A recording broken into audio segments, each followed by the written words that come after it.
राधे राधे दोस्तों, कैसे हैं आप सभी। कहे दुविध आधरा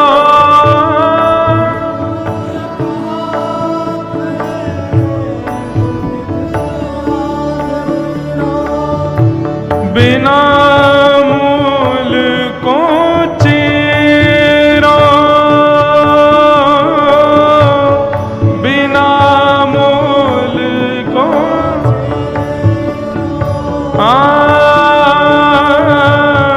बिना मूल को चेरो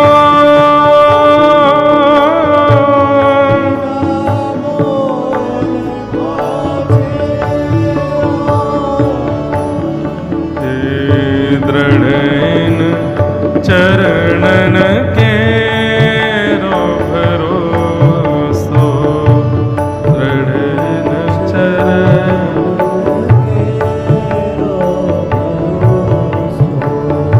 दृढ़ चरणन के रो भरोसो।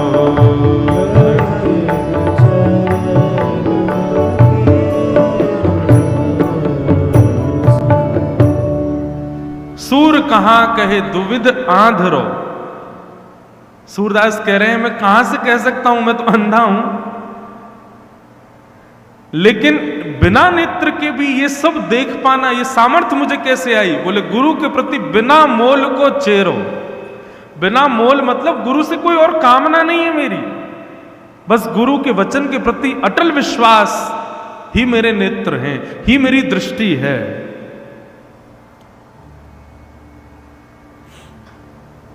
दीक्षा के मतलब को समझिए, गुरु शरणागति के भाव को विशेष रूप से पहचानिए।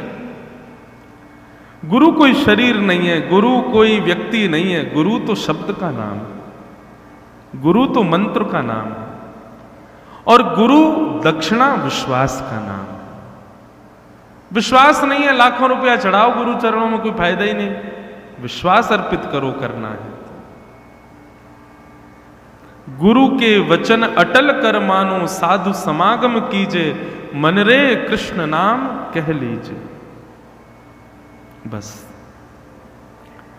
गुरु के वचनों के प्रति विश्वास का प्रमाण सूरदास दे रहे हैं या कोई और भक्त दे रहे हैं, आपको इससे संतुष्टि नहीं। तो भागवत भी तो यही कह रही है, चिंतामणि लोक सुखम सुरद्रुह स्वर्ग संपदम, प्रयच्छति गुरु प्रीतो वैकुंठम योग दुर्लभ। यदि गुरु प्रसन्न हो जाएं तो बड़े बड़े योगियों को दुर्लभ जो वैकुंठ है वो प्राप्त हो जाए। गुरु के प्रति अटल विश्वास। अब यहां कथा आती है कि 88,000 सौनकादि ऋषियों ने सूत जी से मानव कल्याण का साधन पूछा कि मानव कल्याण कैसे हो। बंधुओं, अब एक प्रश्न हम हर कथा में पूछते हैं श्रोताओं से,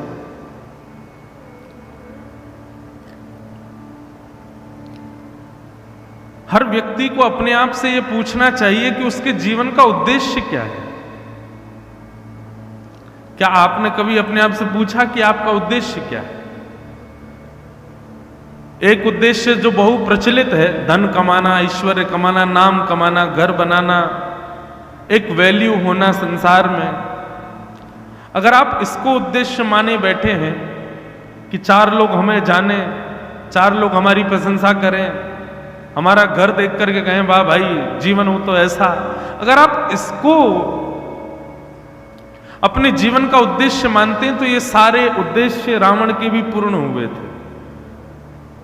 रावण के पास हर वो वस्तु थी जो आज का व्यक्ति चाहता है। यश, वैभव, संपत्ति, पत्नी, बच्चे, श्रेष्ठ घर, श्रेष्ठ कुल, श्रेष्ठ परिवार, सब था रावण के पास। कोई कमी नहीं थी रावण के पास। बस एक कमी थी, मनश्रेण लग्नम राम चरणारविंदम। उसका मन राम जी के चरणों में नहीं लगा था। उस पे वस्तुएं तो बहुत अच्छी अच्छी थी, घर बहुत अच्छा था, लंका, महाराज जिस लंका को देख करके हनुमान जी भी एक बार को मोहित हो गए, वाह बड़ी सुंदर लंका है। हनुमान जी जब पहली बार लंका गए तो हनुमान जी को भी इतनी भाई लंका, लेकिन हनुमान जी ने तुरंत सोचा लंका है तो बड़ी सुंदर, लेकिन राम नाम से, राम चिन्ह से कहीं भी अंकित नहीं है। ऐसी लंका की गति क्या होनी चाहिए? जला डाली पूरी, काली कर दी पूरी। रावण के पास हर वो वस्तु है जो आज का व्यक्ति चाहता है, परंतु रावण के पास हर वो वस्तु जो आज का व्यक्ति चाहता है, और सुदामा जी को भी हर वो वस्तु मिली जो आज का व्यक्ति चाहता है। सुदामा जी अपने प्रारंभिक समय में भले ही अकिंचन थे, सुदामा जी पर घर नहीं है, सुदामा जी के घर में इतने छेद हैं कि वर्षा हो तो पानी भर जाता है, भोजन 10-10 दिन तक भोजन नहीं बनता, पहनने के लिए कपड़े नहीं। लेकिन सुदामा जी जब द्वारिकाधीश से मिलकर के आए तो सुदामा मंदिर देख डरे, यहां तो हती मेरी छोटी सी झुपड़िया, अब कंचल महल खड़े। ठाकुर जी ने सब कुछ दे दिया सुदामा को।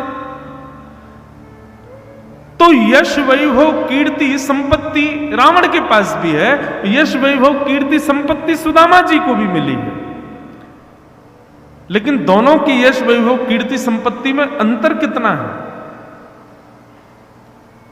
केवल 2 अक्षर का अंतर है, राम। वो राम विमुख संपत्ति ऐश्वर्य वैभव है, और ये राम युक्त ऐश्वर्य वैभव संपत्ति है। इसलिए सुदामा जी का नाम सुनते ही चेहरा मुस्कुरा जाता है, सिर झुक जाता है, प्रणाम करने की इच्छा होती है। लेकिन रावण का नाम सुनते ही एक राक्षसत्व की भावना आती है।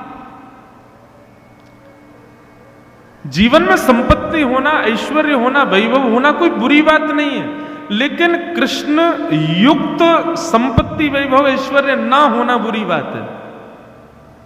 संपत्ति तो है, लेकिन उस संपत्ति का सदुपयोग कृष्ण लीला, कृष्ण कथा या कृष्ण सेवा में नहीं होता, तो उस संपत्ति का कोई फायदा नहीं।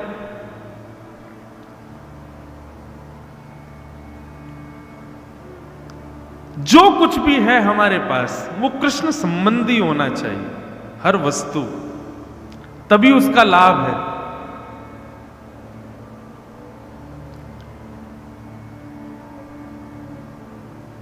तो अपने आप से पूछिए कि आपका उद्देश्य क्या है, आप क्यों आए हैं पृथ्वी पर? केवल जन्म लेकर के, घर परिवार बसा करके, रोते हंसते, धन कमा के एक समय वेंटिलेटर पर श्वास त्यागने के लिए हमारा जन्म हुआ है? श्रीमद् भागवत में ऋषभदेव कहते हैं, तपो दिव्यम पुत्र कायेन सत्वम सुद्यै दस्मात् ब्रह्म सौख्यम त्वनंतम नायम देहो देह भाजाम लोके कष्टान कामान अर्हते विटभुजाम। ये ऋषभदेव भगवान कहते हैं, कष्ट पाके कर्म करने के लिए शरीर थोड़ी मिला हमको, लेकिन संसार में हर व्यक्ति कष्ट में है। आज मैं जब जयपुर से आ रहा था, रास्ते में पता नहीं क्यों, जैसे ही आपके हिसार शहर में घुसा तो जहां कोर्ट है, हाँ कोर्ट नहीं, वो क्या बोलते हैं उसको, कचहरी बोलते हैं ना, तो कचहरी के बाहर इतनी भीड़ लगी थी तो मैं उठ के देखने लगा, मैं क्या है, तो पढ़ा कि भाई यहाँ पे सब वकील वगैरह बैठे हो, महाराज दुनिया भर की भीड़ लगी हुई है। मतलब कितने दुखी हैं संसार में लोग। हॉस्पिटलों के बाहर, कचहरी के बाहर और मंदिर के बाहर सबसे ज्यादा भीड़ मिलती है, और अधिकतर जाने वाले लोगों की संख्या वही है जो दुखी हैं अपने जीवन से, संसार से, बुद्धि से, मति से।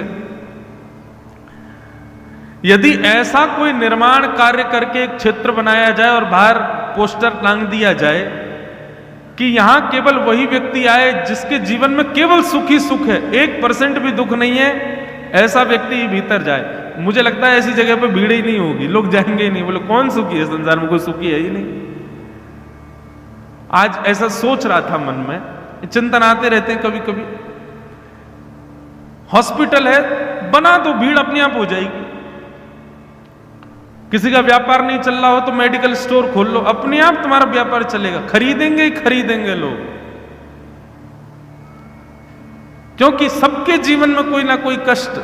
गोस्वामी तुलसीदास जी महाराज कहते हैं, दीन कहे धनवान दुख सुखी, धनवान कहे सुख राजा को भारी, राजा कहे महाराजा सुखी, महाराजा कहे सुख इंद्र को भारी। इंद्र कहे चतुरानन को सुख, ब्रह्म कहे सुख विष्णु को भारी। तुलसीदास विचार कहे, हरि भजन बिना सब जीव दुखारी। सबको ऐसा लगता है कि ये ज्यादा सुखी।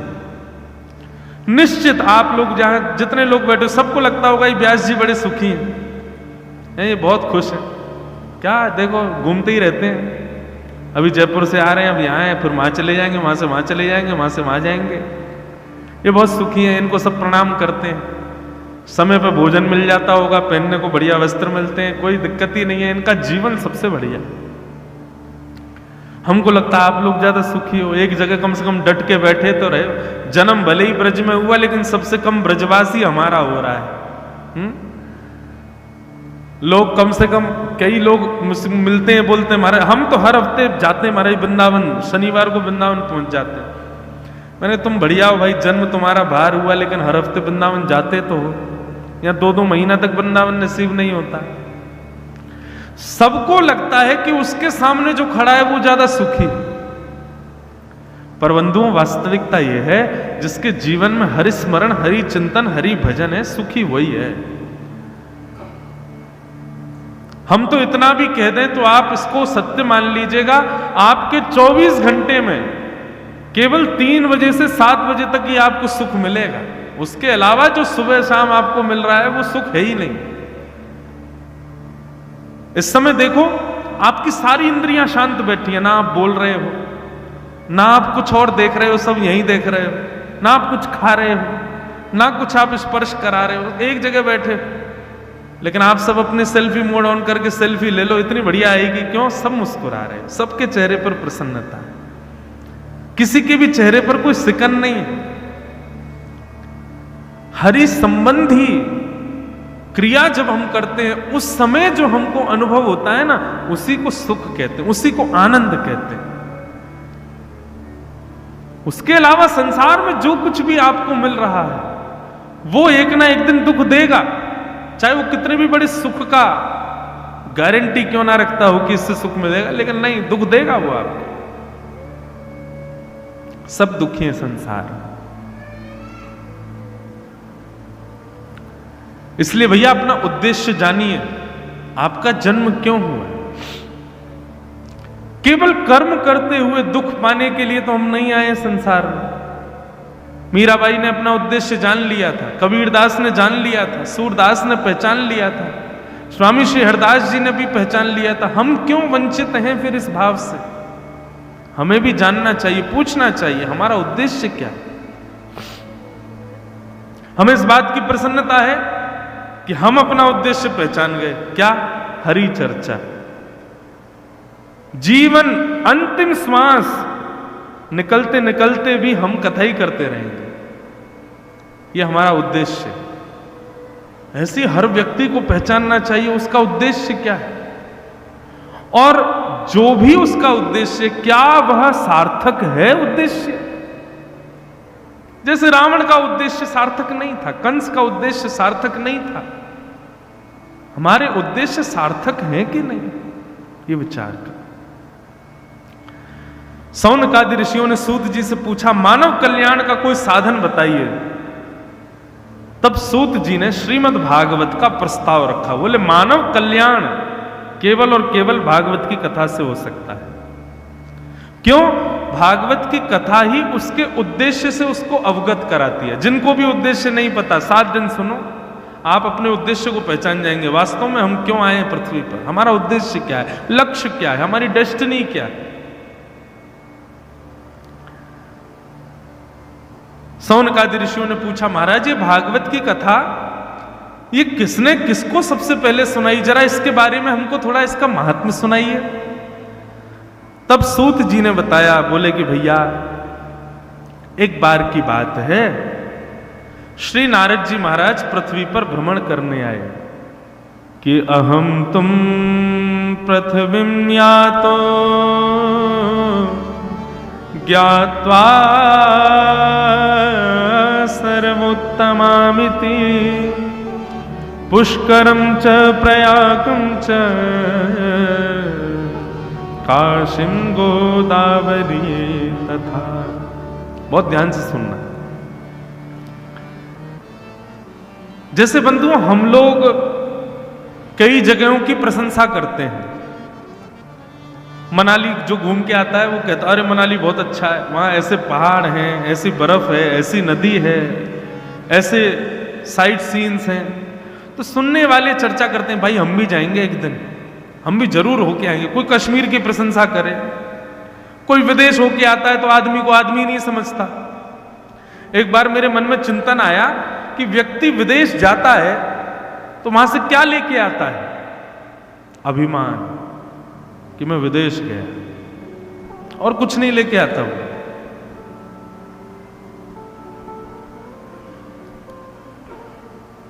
कहने का अभिप्राय,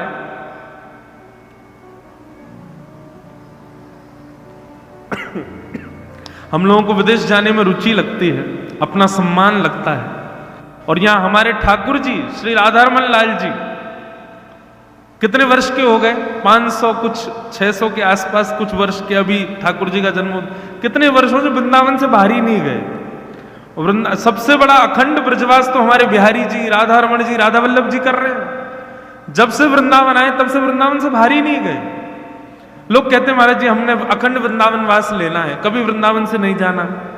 लेकिन वे लोग भी कभी ना कभी वृंदावन छोड़ के जाते हैं। पर सबसे, अगर हमसे कोई पूछे कि अखंड ब्रजवासी कौन, तो अखंड ब्रजवासी श्री राधारमण लाल जब से प्रकट हुए वृंदावन से बाहर गए ही नहीं। बताओ कभी देखा राधारमण जी कहीं बाहर गए? वहीं विराजते हैं। ज्यादा से ज्यादा गर्भगृह से बाहर आते हैं, उससे भी आगे नहीं जाते। अष्टसखा तो एक पद में गाते हैं, कहा करूं वैकुंठ ही जाए, कहा करूं वैकुंठ ही जाए। कौन कह रहा है? स्वयं ठाकुर जी कह रहे हैं मुझे वैकुंठ नहीं जाना। वृंदावन में आने के बाद स्वयं श्याम सुंदर कर रहे हैं कि हमको वैकुंठ नहीं जाना। देवताओं ने पूछा नाथ आपका बसाया वैकुंठ, आपका निज धाम, क्या कमी वैकुंठ में? ठाकुर जी कह रहे हैं जहां नहीं नंद, जहां नहीं यशोदा, जहां नहीं गोपी ग्वाल और गाय। और इस पद के अंत में तो अष्टसखाओं ने कह दिया, बोले ठाकुर जी कहते हैं ज्यादा देवता जिद करोगे ना कि ब्रज से आ जाओ, वापस वैकुंठ में आ जाओ, तो ब्रज तज मोरी जाए बलाएं, मेरे पर जितनी भी अला बलाएं आ गई होंगी वो चली जाए, मैं तो कभी ब्रज छोड़ के नहीं जाऊं।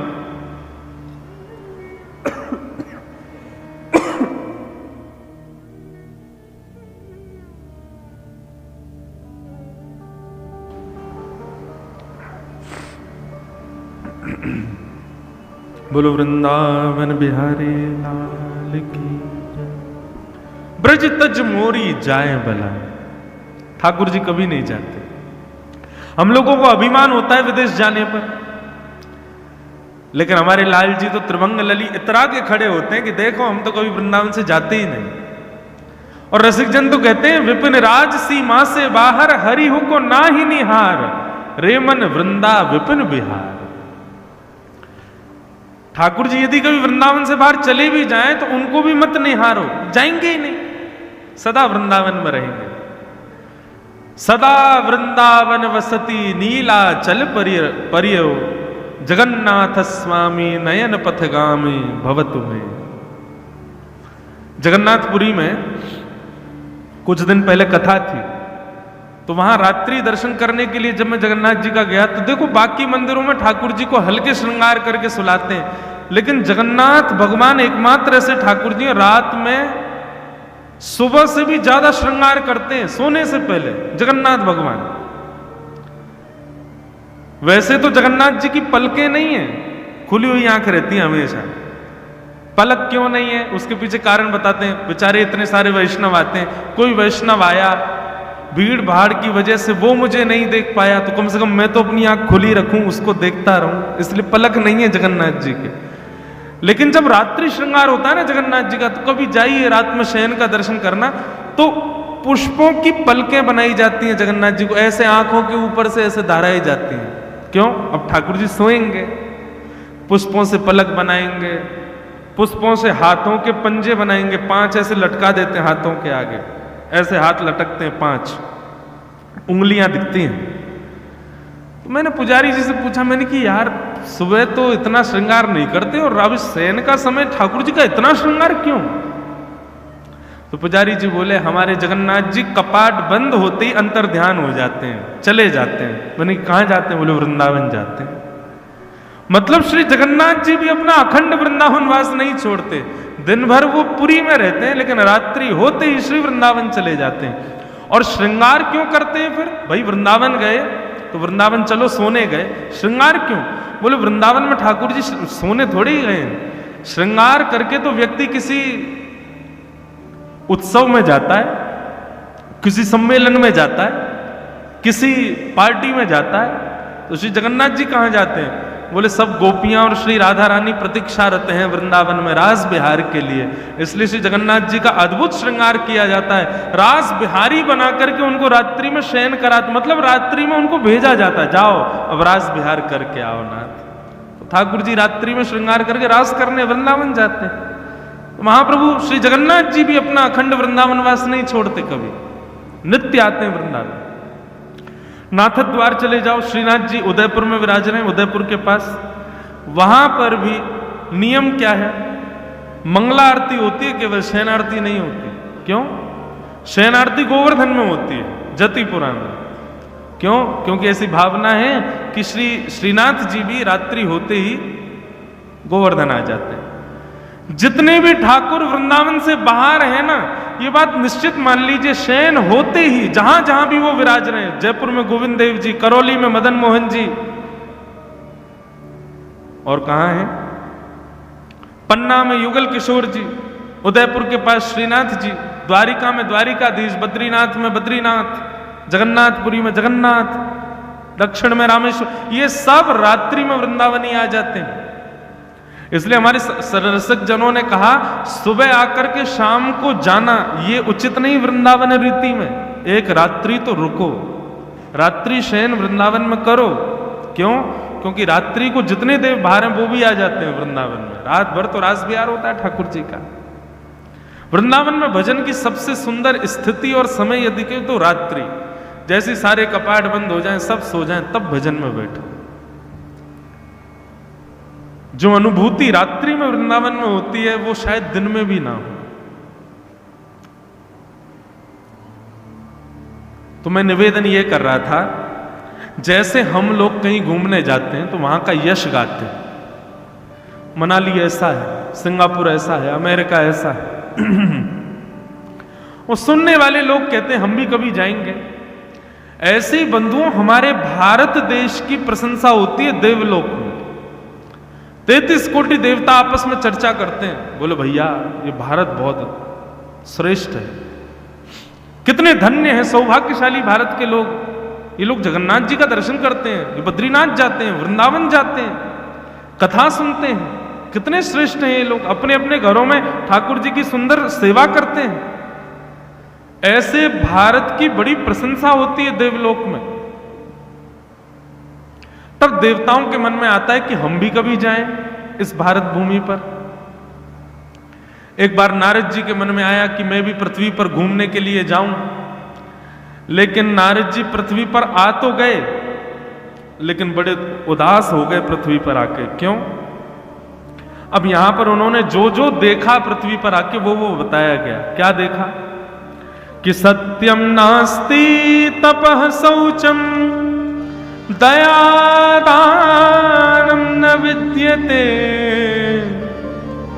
उदर भरणो जीवा बराका कूट भाषिण। सत्यम नास्ति। संसार के लोग कैसे हैं? बोले सत्य नहीं है इन लोगों के अंदर, झूठ में जीते हैं बस।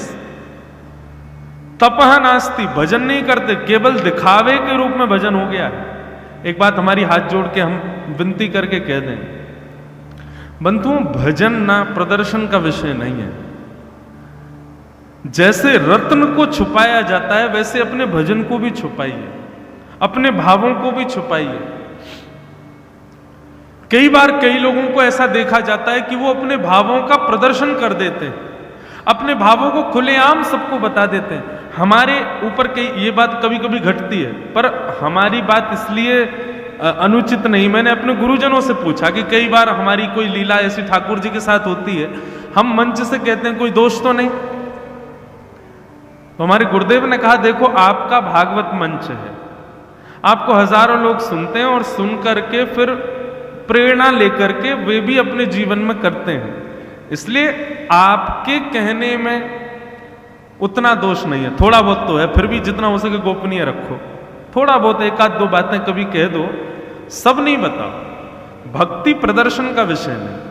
हम भजन कैसे करते हैं, हम अपने ठाकुर जी की सेवा कैसे करते हैं, उनका श्रृंगार कैसे करते हैं, श्रृंगार के और उन सब के बीच में हमको अनुभव क्या होते हैं, विशेष रूप से गुरुजनों के सामने कह दो, सबके सामने ये सब बातें नहीं कहनी चाहिए।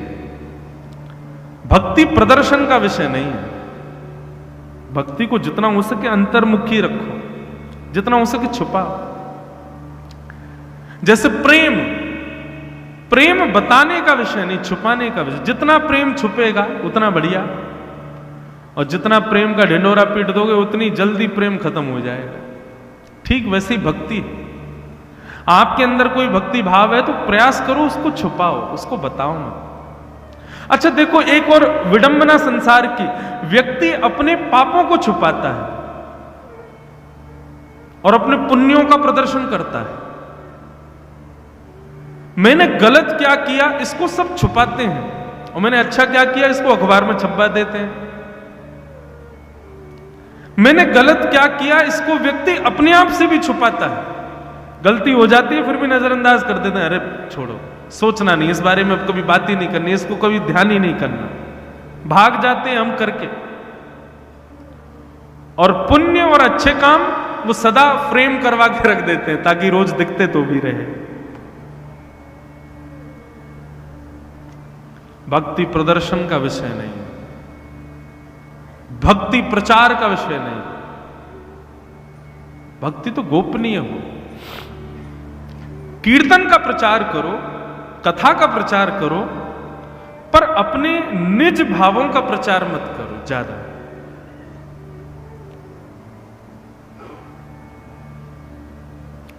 नारद जी कह रहे हैं मैंने वही देखा, सत्यम नास्ति तपह नास्ति, भजन नहीं है। भजन तो गोपनीय रखा जाए, यहां सब बता देते हैं अपना भजन, सब अपने भाव बता देते हैं, अपनी क्रियाएं बता देते हैं।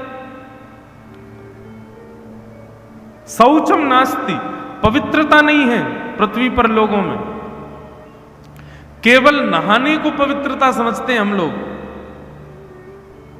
कर्माबाई नहाती नहीं थी, बिना नहाए धोए खिचड़ी बना देती, और उस खिचड़ी को खाने नन्हे से गोपाल जी दौड़े चले आते। सब लोगों ने कथा सुनी है कर्माबाई की। भक्ति हो तो कर्मा जैसी सांवरियो घर आवे गो। भक्ति हो तो कर्मा जैसी, कर्मा कोई स्नान नहीं करते थे, ऐसी बना देती भोजन, आते थे ठाकुर जी। तो फिर शुद्ध क्या था, पवित्र क्या था कर्मा में? उनका भाव, उनका हृदय। हमारा हृदय अति मलिन है, बस तन को हम लोग स्वच्छ बना देते हैं और उसी को पवित्रता समझते हैं। सत्यम नास्ति, शौचम नास्ति, दया नास्ति, दानम नास्ति। कलयुग के लोगों में कुछ भी नहीं है। तो किसी ने कहा अरे आपको नहीं पता कितनी मेहनत करते हैं हम लोग। तो नारद जी बोले मेहनत करने के पीछे उद्देश्य क्या है? उदर भरिणो जीवा, केवल पेट भरने के लिए मेहनत करते हैं हम लोग। सत्य बताइएगा, खुद से पूछिए, आज तक जितना भी परिश्रम किया, जितनी भी भागदौड़ करी, वो किसके लिए की? केवल अपना पेट भरने के लिए। उदर भरिणो, बच्चों को अच्छे स्कूल में पढ़ाया, कॉलेजेस में पढ़ाया, विदेश भेज दिया, किस लिए? केवल और केवल इसलिए कि हमारा पेट भर सके, हम अच्छे से भोजन कर सके। भोजन को प्रायोरिटी ज्यादा दी, भजन को तो दी नहीं ना। उदर भरिणो जीवा बरा का कूट भाषण। ये सब देख करके नारद जी बड़े दुखी हो गए। अब यहां पे बहुत सारी बातें बताई गई हैं, यहां पर तो ये भी लिखा गया, मंदा सुमंद मतयो मंद भाग्या ह्युपद्रुता पाखंड निरता संतो विरक्ता सपरिग्रह। बोले संत नहीं है, संत के भेष में पाखंडी घूम रहे हैं, और विरक्त कहने को विरक्त हैं, पीछे पूरा परिवार बैठा है उनके। नाम केवल विरक्ति का लगा लिया कि हम सन्यासी हैं, लेकिन सन्यास के नाम पर मिलने वाले धन से अपने परिवार का ही पोषण कर रहे हैं। सब लिखा है यहां पर, न योगी नैव सिद्धो वा न ज्ञानी सत्क्रियो नरः।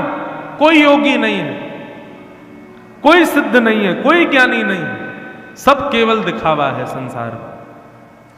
हां, एकाध दुख का कोई श्रेष्ठ जरूर है, बाकी सबके अंदर केवल और केवल प्रदर्शन है। नारद जी ने यह देखा और देख करके बड़े उदास हो गए। तब नारद जी भ्रमण करते हुए वृंदावन पहुंचे, और वृंदावन जाकर के उन्होंने भक्ति महारानी को देखा। भक्ति महारानी कैसी? परम सुंदरी, परम युवती, युवावस्था, और गोद में दो वृद्ध लेटे हैं। नारद जी ने पूछा, देवी आप कौन हो? आप तो युवा हो, आपकी गोद में लेटे दो बालक वृद्ध हैं, ये कैसे हो सकता है? तब उसने अपना परिचय बताया, मैं भक्ति हूं और ये दोनों मेरे पुत्र हैं। नारद जी बोले, ये असंभव है, मां युवा और बालक वृद्ध, ये कैसे हो सकता है? तब भक्ति महारानी ने कहा, कलयुग का प्रभाव। कलयुग में भक्ति सबके अंदर है,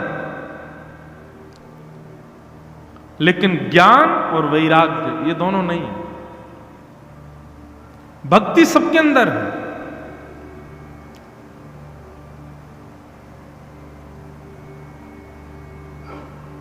हनुमान जी पर चोला चढ़ाने वाला भी भक्त है,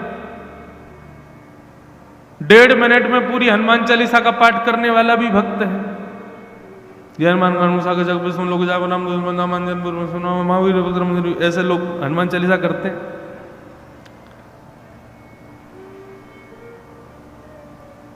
नौ दिन तो प्याज लहसुन भी नहीं छुएंगे, कब? नवरात्रि के समय। और 9 दिन पूरे होते ही बस प्रतीक्षा रहती है कब नवमी का पूजन हो, और कई घरों में तो अष्टमी को ही पूजा हो जाती है, तो नवमी को ही सब शुरू।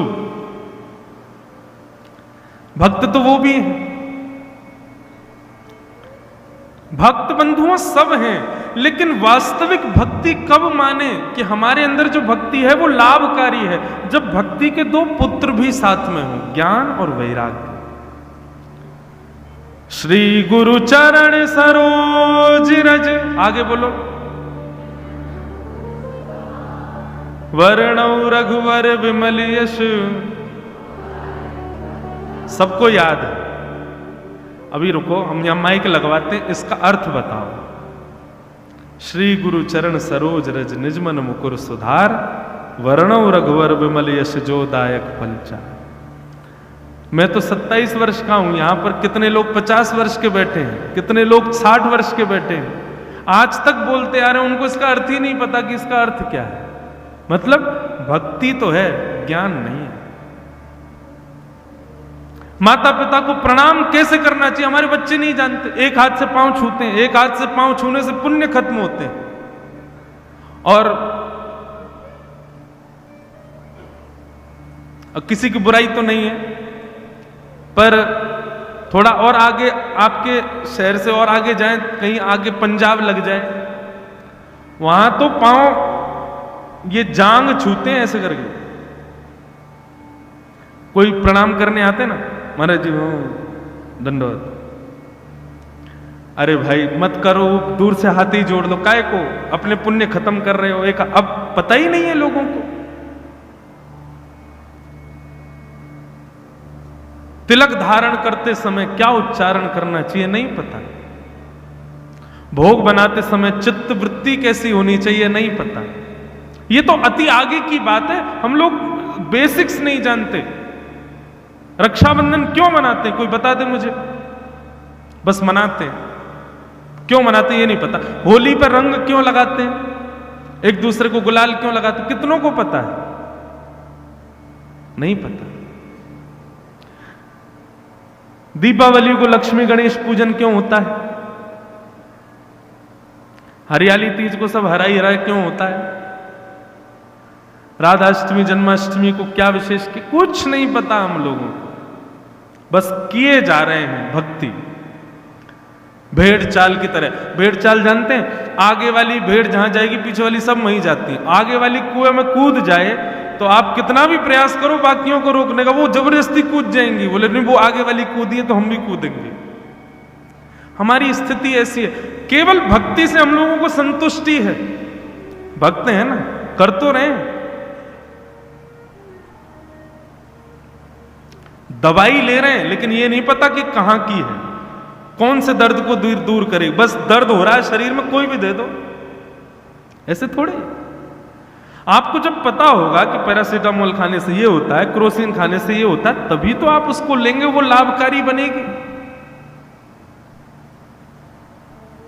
भक्ति तो है, दवाइयां तो हैं, लेकिन लेना नहीं जानते हम लोग। ज्ञान और वैराग्य, इन दो चीजों की शून्यता है हमारे भीतर।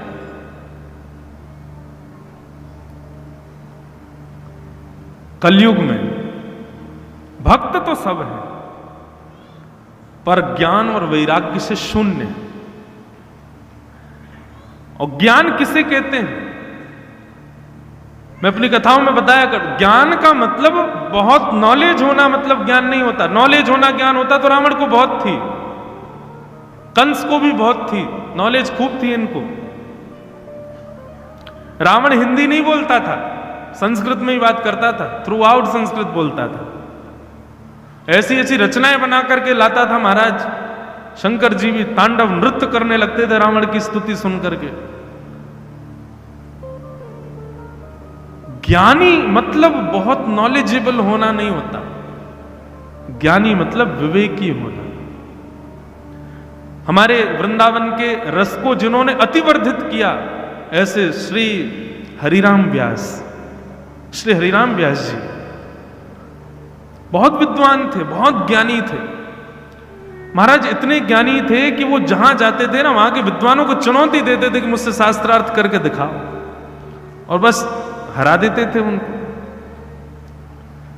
काशी गए तो काशी के ब्राह्मणों की रक्षा करने के लिए ब्राह्मण का रूप धारण करके महादेव गए उनके पास, स्वयं महादेव।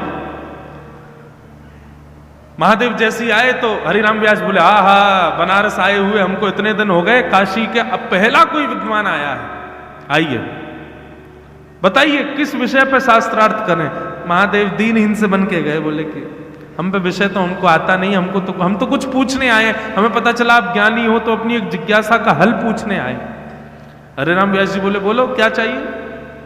बोले महाराज आप बहुत ज्ञानी हो तो ये बताइए विवेक किसको कहते हैं। हरिराम व्यास जी बोले, ये कोई पूछने वाली बात है, अरे पूछना है तो उत्तर मीमांसा, पूर्व मीमांसा, चतुर्वेदों के ऊपर कोई बात करो, क्या पूछ रहे हो। नहीं मेरी तो इतनी जिज्ञासा, आप ये बताओ विवेक किसको कहते हैं। हरिराम व्यास जी बोले, सद असत की पहचान होना, सद असत के बारे में जानना, सही और गलत की पहचान, इसको विवेक कहते हैं। सब लोग इधर देखो, इधर देखो, बालक से तो तेज ही है मेरी आवाज, है ना, सब इधर ही देखो, कोई रोवे चोवे कोई आवे, आप इधर उधर मत देखो, आप कथा सुनो। विवेक किसे कहते हैं, सद असत के बारे में जानकारी जिसको है। रावण ज्ञानी बहुत था लेकिन विवेकी नहीं था। सीता जी का हरण करते समय उसने एक बार भी यह विचार नहीं किया कि यह गलत है। कुंभकर्ण के समझाने पर भी उसने विचार नहीं किया। इसका मतलब क्या है, विवेकी नहीं था। विवेकी व्यक्ति ज्ञानी हो यह जरूरी नहीं, लेकिन ज्ञानी व्यक्ति विवेकी होना चाहिए, यह बहुत जरूरी है। तो विवेक का मतलब क्या है, सही गलत की पहचान, ये विवेक है।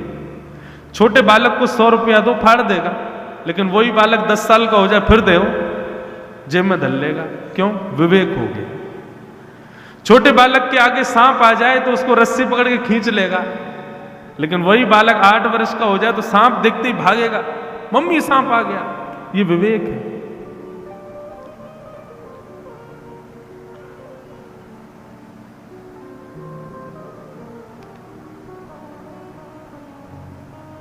हरिराम व्यास जी ने कहा सही गलत की पहचान विवेक कहलाती है।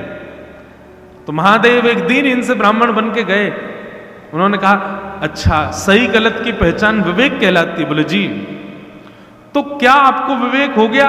आपको सही गलत की पहचान है? आप इसलिए विद्वान हुए हो ताकि आप औरों को हरा सको, दूसरे ब्राह्मणों को निराश कर सको। आपने पढ़ाई लिखाई इसीलिए की ताकि आप सबको जाकर के हरा दो, यही आपका विवेक है। ऐसा कहते हरिराम व्यास जी घबरा गए। बोले, कौन हो तुम? अपने असली रूप में आओ, तुम कोई साधारण नहीं हो। ज्ञानी तो थे। इतने में ही महादेव प्रकट हो गए और प्रकट होकर के महादेव ने उनको आशीर्वाद दिया, हरिराम व्यास, तुम्हारा जन्म ज्ञानियों से तर्क वितर्क करके उनको हराने के लिए नहीं हुआ। अपने ज्ञान से वृंदावन रस को प्रकट करो और उसका विस्तार करो। तुम्हारा जन्म इसके लिए हुआ है। जाओ, तुम तो विशाखा का अवतार हो। तब हरिराम व्यास जी वृंदावन आए और वृंदावन आकर के ऐसे रस का उत्थान किया श्री हरिराम व्यास। हरिराम व्यास जी जहां केवल ज्ञानियों को हराते रहते थे, वृंदावन आकर के क्या बोलने लगे? किशोरी तेरे चरणन की रज पाऊं, किशोरी तेरे चरणन की रज गाओ। हरिराम व्यास जी का ये पद है। और एक बात बताऊं बंधुओं,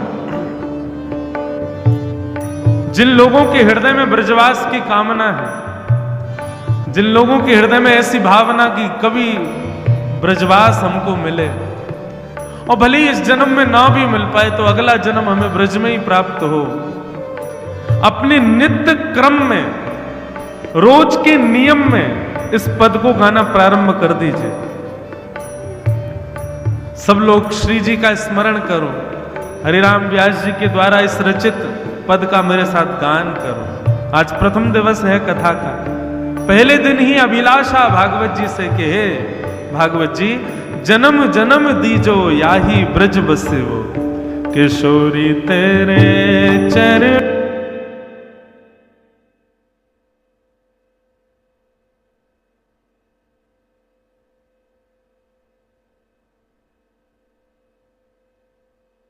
किशोरी तेरे चरणन की रज पाऊं, किशोरी तेरे चरणन की रज पाऊं। ओ बैठी रहूं कुंजन के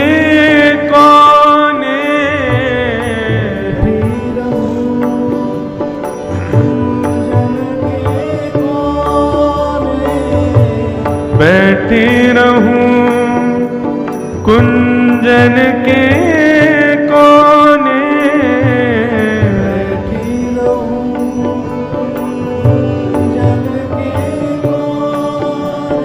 श्याम राधिका गाऊं, श्याम राधिका मैं श्याम राधिका गाऊं, ओ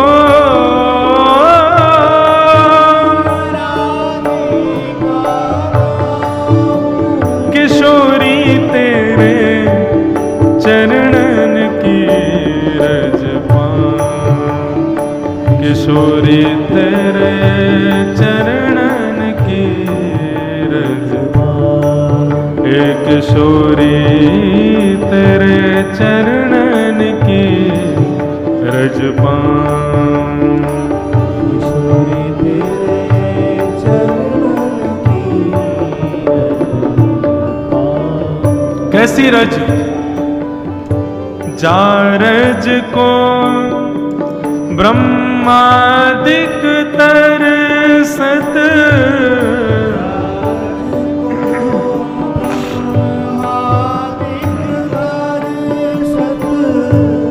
जा रज को ब्रह्मादिक तरसत, रज को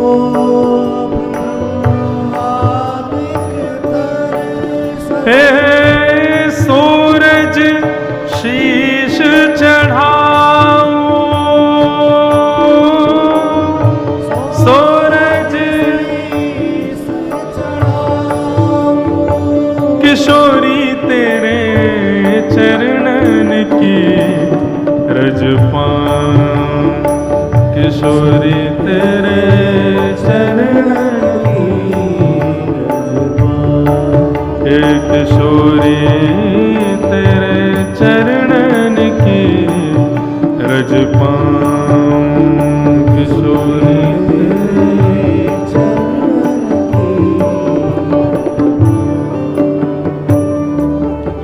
ओ व्यास स्वामिनी की छवि निरखत, व्यास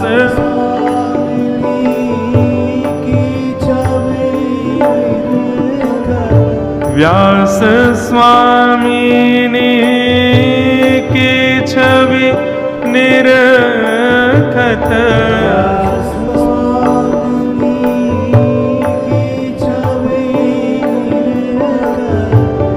विमल विमल यश गाऊं, विमल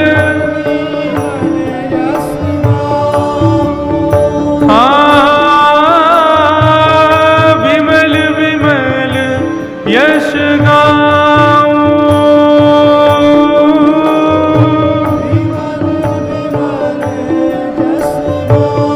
हे किशोरी तेरे चरणन की रज पाऊं, किशोरी तेरे चरणन की हाँ, किशोरी तेरे चरणन की रज पाऊं,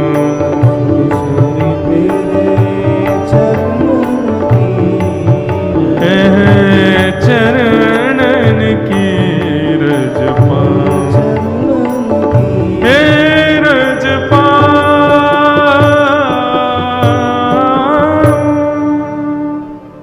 वो लाडली लाल की। हरिराम व्यास उनके विवेक को सचेत किया श्री महादेव ने, और जो ज्ञान केवल दूसरों को हराने के लिए था, उसी ज्ञान से वृंदावन रस को प्रकाशित किया।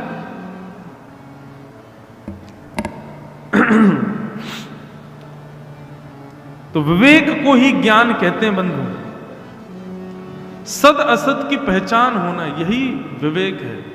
तो भक्ति के साथ में विवेक होना बहुत जरूरी है, पहली बात। और दूसरी बात, ज्ञान और वैराग्य दो बालक हैं। ज्ञान हो गया विवेक, और दूसरा बालक वैराग्य। भक्ति का दूसरा पुत्र है वैराग्य। मैंने पहले ही बताया वैराग्य का अर्थ क्या है। जहां राग शून्य हो जाए व्यक्ति, अति सम्मान से ज्यादा प्रसन्नता ना हो और अपमान से ज्यादा क्षोभ भी ना हो, ऐसी स्थिति हो जाए। कोई बहुत सम्मान करे, ऐसी इच्छा भी ना हो, और मेरा कोई अपमान कर दे तो मुझे बुरा लगे, इसमें भी वो सम रहे। सुनने में बहुत सहज लग रहा है, लेकिन इसको आप करके देखिएगा। कोई आपका अपमान कर दे और आप फिर भी सामान्य रहो, सहज रहो, असंभव। आपका कोई अपमान करेगा तो आप क्या करोगे? जैसे को तैसा आप भी उसका अपमान करोगे। ये सांसारिक लोगों की प्रवृत्ति है। अच्छा, हमारे यहां एक नया भाव आया लोगों के अंदर, बदला लेने का, रिवेंज। उसने मेरे संग ऐसा किया, मैं उसको नहीं छोड़ूंगा, मैं उसके साथ करूंगा, उसके साथ निश्चित ऐसा होगा। वैष्णव सदा विवादों से बचता है। वैष्णव ऐसी क्रियाओं में कभी नहीं जाता। कोई कुछ अनहित कर भी दे तो भी भगवत कृपा समझ करके आगे बढ़ता है। और यही नियम होना चाहिए। बहुत ध्यान से सुनना बंधु। आप कहोगे महाराज जी उसने हमारे संग बुरा किया और हम उसको क्षमा कर दें। नहीं, आपको लगता है कि क्षमा, अपराध से बच गया, वो दंड से बच गया। नहीं, आपने उसको क्षमा किया बल्कि उसको और बड़ा दंड लग गया। क्योंकि आप जैसे किसी व्यक्ति को क्षमा करते हैं ना, तो आपके साथ किए गए दूषित कृत्य का बदला फिर प्रकृति लेती है उससे, और वो बदला आप नहीं ले पाओगे जितना भयंकर प्रकृति लेगी। इसलिए कई लोग कहते सुने पाए जाते हैं, भाई भगवान सब देख रहे हैं, कर्म बड़ा बलवान है, सबको भोगना पड़ेगा। जानते हो तो फिर बदला क्यों लेते हो? किसी पर क्रोधित क्यों होते हो? किसी को दंडित क्यों करते हो? मेरा भाव दंड ना देने का ये कोई कानूनी कार्रवाई बंद ना उस जगह पर नहीं है। एक सामान्य व्यवहार में भी एक मन में भाव आ रहा था, ध्यान से सुनना। हम राधा रमन जी जाते हैं, राधा वल्लभ जी जाते हैं, बिहारी जी जाते हैं। बताओ हम किस व्यक्ति से नहीं मिलते जो हमारे अनुकूल नहीं होता? हमें जो अच्छा नहीं लगता, ऐसे गुण यदि किसी व्यक्ति में हो, हम उससे नहीं मिलते। हमारे साथ कोई बुरा करता है, हम उस व्यक्ति से नहीं मिलते। किसी व्यक्ति का स्वभाव अच्छा नहीं है, हम उससे नहीं मिलते। कोई हमारे साथ बुरा करता है, हम उससे नहीं मिलते। हमें क्रोध दिलाता है, हम उससे मिलना बंद कर देते हैं। लेकिन हम सब राधा रमन जी जाते हैं, राधा वल्लभ जी जाते हैं, बिहारी जी जाते हैं, जगन्नाथपुरी जाते हैं, द्वारिका जाते हैं। क्या वास्तव में ठाकुर जी को जो जो बातें प्रिय नहीं हैं, क्या वो हमारे अंदर नहीं है? सब। लेकिन फिर भी वो कभी अपने द्वार बंद नहीं करते हमसे मिलने के लिए। कभी जगन्नाथ जी के सामने खड़े होकर, राधा रमन लाल जी के सामने खड़े होकर विचार अपने आप से पूछना, मैं योग्य हूं आपको देखने के लिए? जो अवगुण आपको बिल्कुल प्रिय नहीं है वो है मेरे अंदर, लेकिन फिर भी आपने अपने द्वार खोल रखे मेरे लिए। फिर भी मैं आ सकता हूं, आपको देख सकता हूं, जितनी चाहे आपसे बातें कर सकता हूं। क्यों? क्योंकि ठाकुर जी दयावंत हैं, क्षमावंत हैं, किसी को दंड नहीं देते। कामी, क्रोधी, लोभी, मोही, ईर्षा, द्वेष, अभिनिवेश, अहंता, ममता, चिंता सब है हमारे अंदर, और वो सारे गुण हैं जो राधा रमन जी को बिल्कुल प्रिय नहीं। लेकिन फिर भी राधा रमन लाल जी कभी हमारे जाति कपाट बंद कर देते हो ना, खुले रहते। क्यों? क्योंकि भगवान का एक गुण है, वो सबको क्षमा करते हैं। यदि ठाकुर जी का गुण हमारे जैसा होता, आपके जाति मंदिर बंद हो जाते, हमारे पहुंचते सारे मंदिरों के कपाट बंद, ठाकुर जी मिलेंगे ही नहीं। कभी अपने स्वभाव का और ठाकुर जी के स्वभाव का कंपैरिजन करना, बहुत नीचे पाएंगे हम अपने आप। ठाकुर जी बहुत दयालु हैं, बहुत कृपालु।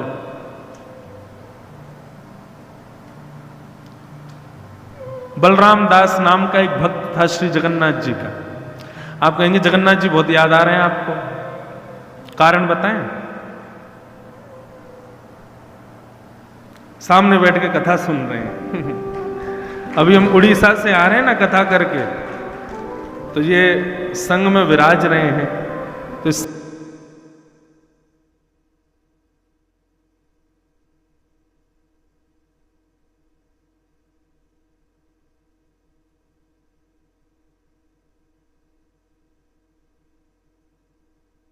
मेरी तरफ ही देखते, और कैसे देख रहे हैं, दोनों भुजाएं आगे करके, मानो गोद में आने के लिए बैठे। तो मुझे लगा ये श्रोता सबसे बढ़िया, इनको संग लेके चलो, कोई नहीं सुनेगा तो ये तो जरूर सुनेंगे। तो इसलिए बार बार श्री जगन्नाथ जी की स्मृति हो रही है।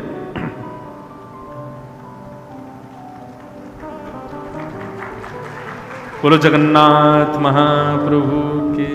अभी हम उड़ीसा से आए ना, तो वहां आप पधारे कथा में, तब से हमारे 4-5 कुछ पेटेंट श्रोता हैं, सारी कथा सुनते हैं। हनुमान जी हैं, गोपाल जी हैं, राधा रमन जी हैं, गुरु जी हैं, गया प्रसाद जी वाले पूज्य पंडित जी महाराज, बीच में शंख चक्र गदा पद्मधारी नारायण, और अब आ गए जगन्नाथ जी। मैं अपनी श्रोता संगी लेके चलता हूं, कोई नहीं सुने ये तो सुनेंगे। तो जगन्नाथ जी के एक भक्त थे बलराम दास, गाते बहुत अच्छा थे। उनको सेवा मिल गई थी, ठाकुर जी की निज सेवा गायन की करते थे। इतना मधुर गाते थे कि जब वो गाते थे जगन्नाथ जी के सामने तो श्री जगन्नाथ जी ऐसे झूमते थे उनके गायन को सुनकर। आपको आज की कथा कैसी लगी? और सब पंडा पुजारी दर्शनार्थी लोग बलराम दास जी की बलैया लेते, बोले बलराम सभी जने आइएगा, तेरी भक्ति देख, तू जब गाता है तो जगन्नाथ जी झूमने लगते हैं। दर्शन पे स्वागत है, राधे राधे। लेकिन बंधुओं, एक दिन ऐसा आया श्री बलराम दास जी का पतन हो गया। और पतन का कारण, मंदिर में आई एक वैश्या, वो नृत्य कर रही थी और बलराम दास जी जो पद गा रहे थे उसी पद पर नृत्य कर रही थी। तो बलराम दास जी की थोड़ी दृष्टि चली गई उस पर, सुंदर थी। तो जो बलराम दास जी का गायन जगन्नाथ जी को रिझाने के लिए होता था, अब वो गायन उसको रिझाने के लिए होने लगा कि ये रीझे। भगवत प्रसाद की सेवा से किसी और को रिझाओगे तो रीझ ही जाएगा, भगवत प्रसाद है। उस वैश्या के प्रति जब आकर्षण बढ़ा, दोनों के चर्चाएं होने लगी, आपस में मिलने लगे। रथ यात्रा का दिन था। श्री महाप्रभु जगन्नाथ जी रथ पर आरूढ़ होने के लिए अपने निज मंदिर से आ रहे थे। बलराम दास को सेवा मिली हुई थी ठाकुर जी के सन्मुख गाने की। लेकिन बंधुओं, ऐसी बातें बहुत जल्दी फैल जाती हैं सब जगह। सब जगह बात फैल गई बलराम दास का तो उस वैश्या के साथ में कोई भाव है। तो मंदिर पुजारियों ने सबने नियम ले लिया, बोले कि अब इस बलराम दास को सेवा नहीं करने देंगे, ठाकुर जी अपवित्र हो गया, ये वैश्या का संग करता है। यहां श्री बलराम दास जी महाराज लेटे थे। लेटे लेटे आज की तिथि जैसी उनको याद आई ना, अचानक उठे, बोले आज तो रथ यात्रा है, आज तो श्री महाप्रभु जगन्नाथ जी रथ पर आरूढ़ होंगे, मुझे सेवा करने के लिए जाना है, मुझे उनके सन्मुख जाकर के सुंदर गायन करना है। लेकिन अपनी स्थिति देखिए, एक वैश्या के पास बैठा हूं, अपवित्र अवस्था, आत्मग्लानि होने लगी। बोले कितनी सुंदर सेवा मिली मुझे जगन्नाथ जी की और मैंने उसमें कटौती करके एक वैश्या को श्रेष्ठता दे दी। नाथ वहीं रोने लगे, जगन्नाथ जी मुझे अस्वीकार मत करना, मुझसे गलती हो गई नाथ, मुझे क्षमा कर देना, मैं आज के बाद कभी ऐसा गलत काम नहीं करूंगा, आप कृपा करके मुझे अस्वीकार मत करना। हमारे ब्रज में एक पद गाते हैं ना, राधे ते चरणों की गर धूल जो मिल जाए, उसमें एक पंक्ति कहते हैं, नजरों से गिराना ना चाहे जितनी सजा दे। नाथ हमें चाहे कितनी भी पीड़ा दे देना, आप कितनी भी कष्ट हमको दे देना, लेकिन आप कभी हमें ना देखो और हमें कभी ना देखो, ऐसी सजा कभी मत देना नाथ।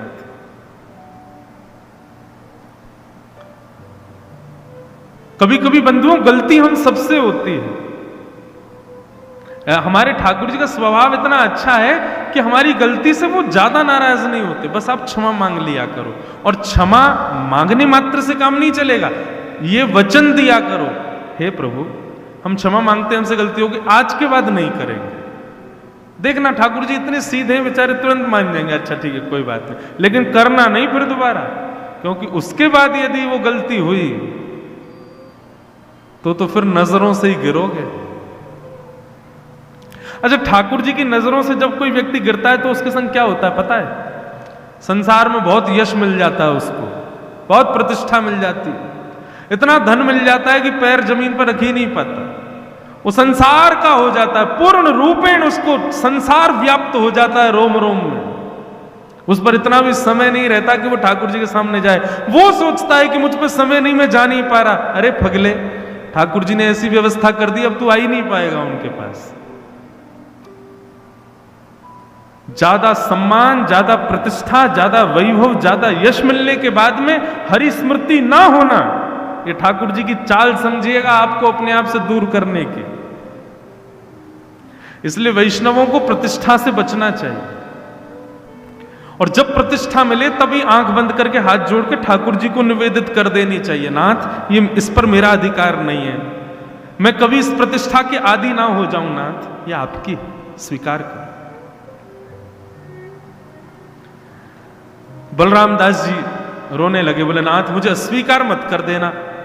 तुरंत दौड़े मंदिर की ओर, लेकिन यहां पुजारियों ने पहले ही परकोटा बना रखा था कि आज बलराम दास को आने मत देना, वैश्या का संग करता है। बलराम दास जी जिनके पद गायन के बाद ही रथ यात्रा शुरू होती थी, जैसे ही पहुंचे पुजारियों ने रोक दिया, बोले कहां जा रहे हो? बोले कि मैं पद गाऊंगा तभी तो रथ यात्रा होगी, तभी तो नंदी घोष रथ आगे बढ़ेगा।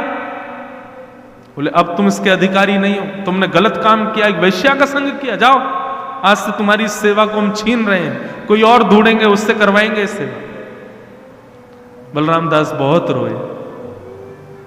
महाप्रभु जगन्नाथ जगन्नाथ जगन्नाथ जगन्नाथ रक्षमाम महाबाहो महाबाहो महाबाहो पाहि माम, नाथ कृपा करो, मुझसे अपराध हो गया। ऊपर बैठने नहीं दिया तो बलराम दास जी बोले मैं सामने से दर्शन करके चला जाऊंगा, तो दर्शन भी नहीं करने दिए। बोले नहीं तुम अधिकारी नहीं हो।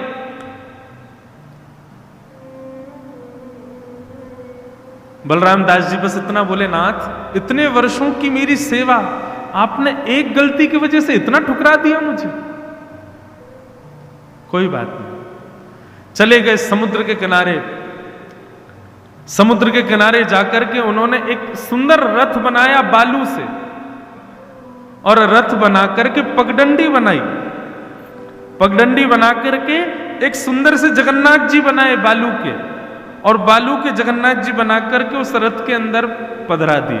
बोले आज पूरा विश्व रथ यात्रा वहां मना रहा है, मेरी रथ यात्रा नाथ यही स्वीकार करो। और सामने बैठ करके जैसे ही पद गाने प्रारंभ किया, जो पद वो हमेशा गाते थे, उड़िया भाषा का वो पद गाया। अब यहां रथ यात्रा बालू के रथ बना के, बालू के ठाकुर जी बैठा के बलराम दास रथ यात्रा कर रहे समुद्र के किनारे, और वहां नंदी घोष रथ को लाखों लोग खींच रहे हैं, लेकिन रथ आगे नहीं बढ़ रहा है। पसीना पसीना हो गए सब। बोले क्या हो गया भैया, रथ क्यों नहीं बढ़ रहा आगे? राजा पुजारी सबने जाकर के महाप्रभु जी को प्रणाम किया, कान पकड़े, बोले नाथ कोई अपराध हो गया, आपका रथ आगे क्यों नहीं बढ़ रहा है? ठाकुर जी ने इतने में ही उद्घोषणा कर दी। बोले क्योंकि मेरी रथ यात्रा आज यहां नहीं हो रही है, मेरी रथ यात्रा समुद्र के किनारे हो रही है। आज मेरा रथ तो समुद्र के किनारे चल रहा है। सब दौड़ करके गए तो देखा समुद्र किनारे कोई नहीं था, अकेले एक बालूका के रथ में नन्हे से जगन्नाथ जी को बिठा करके और बलराम दास नाच रहे हैं, वहीं रथ यात्रा कर रहे हैं। सब ने जाकर के बलराम दास को प्रणाम किया। बोले क्षमा कर दो बलराम दास, तुम्हारे अपराध को हमने अपराध समझा, लेकिन जगन्नाथ जी कितने दयालु, उन्होंने तुमको क्षमा कर दिया और तुम्हारी रथ यात्रा को यहां। तो सोचो बंधु, ठाकुर जी क्यों है पता है? क्योंकि हमारे जैसा स्वभाव नहीं है उनका। हम तो बड़े निष्ठुर हैं। हमारे मन का एक व्यक्ति कोई काम ना करे, हम सबसे पहले उससे संबंध तोड़ते हैं। लेकिन सोचो जगन्नाथ जी ऐसे हो जाएं, राधारमण लाल ऐसे हो जाएं, तो किससे संबंध रहेगा? कौन जाएगा मंदिर? सबके लिए कपाट बंद, क्योंकि अच्छा कोई है ही नहीं, उनके योग्य कोई है ही नहीं। ठाकुर जी का स्वभाव बड़ा मधुर है। तो ज्ञान और वैराग्य ये दो जीवन में लाओ, तभी आप भक्ति को समझ पाओगे। भक्ति के दोनों पुत्र हैं। तो भक्ति के दोनों पुत्र ज्ञान और वैराग्य शिथिल हो गए। नारद जी महाराज बोले, देवी तुम्हारे बालकों की पीड़ा दूर कैसे होगी? बोले कि एक ही उपाय है। बोले क्या? कलयुग को खत्म कर दो, जड़ से खत्म कर दो कलयुग को, तो मेरे बालक ठीक हो जाएंगे।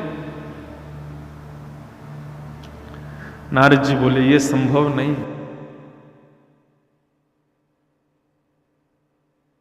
नहीं कर सकते। भक्ति भले ही कलयुग में हजारों अवगुण हो, लेकिन एक बहुत बड़ा सद्गुण भी है कलयुग के पास, जिस युग में हम रहते हैं बंधुओं, इसमें बहुत सारी कमियां हैं, लेकिन एक सबसे बड़ा गुण है जो किसी युग में नहीं है, और वो गुण क्या है कि यत् फलम नास्ति तपसा ना योगेन समाधिना तत्फलम लभते सम्यक् कलौ केशव कीर्तना। जो फल तपस्या से नहीं मिलता, जो फल योग साधना से नहीं मिलता, जो फल हवन करने से नहीं मिलता, जो फल तीनों युगों में श्रेष्ठ तपस्या करने से नहीं मिलता, वो कलयुग में केवल और केवल ऊर्ध्वबाहु होकर के हरिनाम संकीर्तन करने मात्र से मिल जाता है। ये कलयुग की विशेषता है।